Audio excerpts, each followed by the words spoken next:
कोई देश के गद्दारों के खिलाफ बोले और स्वरा भास्कर बोलने वालों के खिलाफ ना आए, ऐसा तो हो ही नहीं सकता। और देश विरोध में कार्य कर रहे लोगों को बचाने का काम ना करे, ऐसा भी नहीं हो सकता। बता दें कि लगभग 25 दिनों से देश में लॉकडाउन है, जिसकी वजह से गरीबों की मदद के लिए ज्यादातर लोग आगे आ रहे हैं। लेकिन हमेशा एक एक्टिविटीज की तरह सुर्खियों में बनी रहने वाली स्वरा भास्कर अब तक गायब थी। लेकिन अब वो मैदान में उतर चुकी हैं। वे किसी गरीब का पेट भरने नहीं, बल्कि डॉक्टर्स और पुलिस की टीम पर हमला करने वाले लोगों के बचाव के लिए आगे आई हैं। अब ये पूरा माजरा क्या है, हम आपको बताते हैं। तो भारत की स्टार महिला पहलवान बबीता फोगाट अपने एक ट्विटर को लेकर काफी चर्चा में आई। देश भर में कोरोना संक्रमण के मामलों को लेकर बबीता फोगाट ने एक ट्वीट किया था, जिसमें निशाने पर तबलीगी जमात से जुड़े लोग थे। इसे लेकर बबीता के खिलाफ स्वरा भास्कर भी मैदान में कूद पड़ी। स्वरा ने बबीता फोगाट को घेरने की कोशिश की और साथ ही एक ट्वीट किया, और स्वरा ने अपने ट्वीट में बबीता से कुछ सवाल पूछे।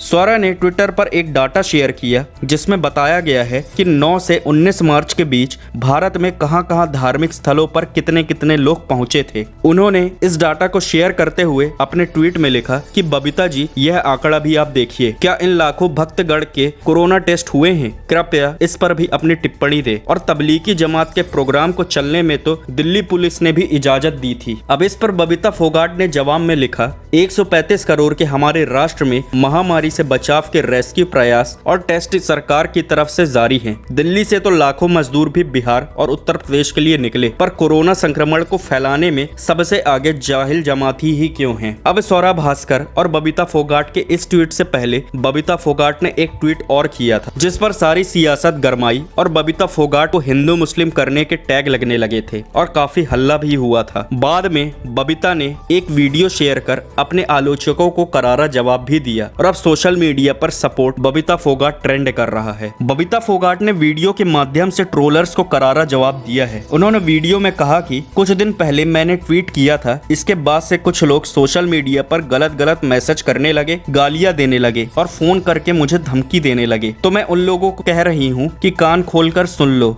ये दिमाग में बैठा लो, मैं कोई जायरा वसीम नहीं हूँ जो तुम्हारी धमकियां सुनकर घर पर बैठ जाऊंगी। मैं बबीता फोगाट हूँ, देश के लिए लड़ी हूँ और ऐसे ही लड़ती रहूंगी। जिन लोगों को सच सुनने में परेशानी है, वे लोग एक बात और सुन ले कि मैं सच बोलती हूँ, बोलती रहूंगी और लिखती रहूंगी। अगर सच सुनना पसंद नहीं करते हैं तो या तो अपनी आदत सुधार ले या फिर सच सुनने की आदत डाल लें। अब अगर बात करें स्वरा भास्कर की, तो स्वरा भास्कर ने जो जानकारी ट्वीट के माध्यम से दी थी वो लॉकडाउन लगने के पहले की ट्वीट की थी, जिसमें उन्होंने कहा था कि मंदिरों में भी इतनी भीड़ इकट्ठी हुई थी, जबकि लॉकडाउन तो 23 मार्च से चालू हुआ था। जमाती लॉकडाउन के बाद भी 9000 की संख्या में एकत्रित हुए थे, जो देश के कोने कोने से आए हुए थे, जबकि उस वक्त सचेत कर दिया गया था कि अब कोई भी समूह में नहीं निकल सकता। दूसरी बात जो स्वरा भास्कर ने कही थी वह यह थी कि दिल्ली पुलिस ने जमात के लोगों को इजाजत दी थी, जबकि स्वरा शायद ये भूल गई कि पुलिस ने 18 मार्च का एक वीडियो शेयर किया था, जिसमें जमात के लोगों को बताया था कि किसी को भीड़ एकत्रित नहीं करनी है। स्वरा भास्कर सियासत तो करने आई थी, लेकिन पूरा होमवर्क करके नहीं आई, इसलिए बाद में उन्हें मुंह की खानी पड़ी, क्योंकि उनके पास गलत इन्फॉर्मेशन थी। अगर जमात के लोगों की बात करें तो सरकार उन्हें स्वयं ही सामने आकर खुद को आइसोलेशन में रहने की बात कही थी, जिसका उन्होंने पालन बिल्कुल भी नहीं किया। और अब खबर यह आ रही है कि इस जमात में रोहिंग्या मुसलमान भी शामिल थे, जो कि अभी अपनी ठिकाने पर नहीं पहुंचे हैं। इसके साथ ही